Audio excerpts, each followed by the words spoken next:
Hi,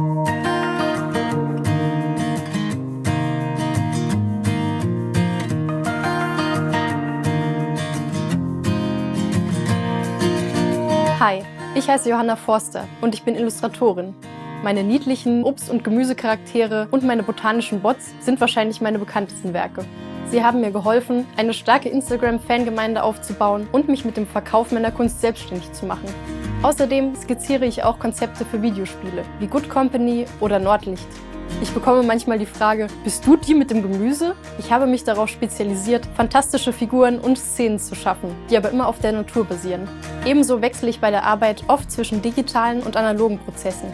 Einerseits illustriere ich gerne am Computer, weil ich so mehr Kontrolle über alles habe. Ich genieße es aber auch sehr, Aquarellfarben ineinander fließen zu lassen. Es weckt meinen Experimentiergeist. Bei der Arbeit mit meinem Online-Shop ist es mir auch sehr wichtig, dass alles umweltfreundlich und fair hergestellt wird.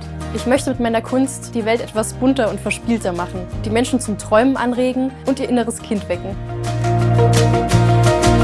In diesem Domestika-Kurs wirst du lernen, niedliche, fantastische und naturinspirierte Kreaturen zu zeichnen. Als Abschlussprojekt wirst du eine kleine Sammlung von Illustrationen erstellen, die du dann als Stickerbogen oder Ähnliches weiterentwickeln kannst. Als erstes suchen wir nach einer Idee, üben die Grundlagen des Zeichnens und führen eine Naturstudie von einem realen Objekt durch. Wenn wir erstmal das Zeichnen der Realität gemeistert haben, ist es an der Zeit, die Fantasie ins Spiel zu bringen. Zunächst werfen wir einen Blick auf die Anatomie echter Tiere. Anschließend verwandeln wir unsere botanischen Bilder in belebte Kreaturen und füllen sie mit Emotionen und Persönlichkeit. Danach arbeiten wir die besten Skizzen mit sauberen Linien aus und fügen Farben und Texturen sowie Schattierungen und weitere Details hinzu. Schließlich zeige ich dir, wie du deine Illustration in einen Stickerbogen verwandeln kannst und gebe dir Tipps zur Vermarktung und Präsentation deiner Arbeit.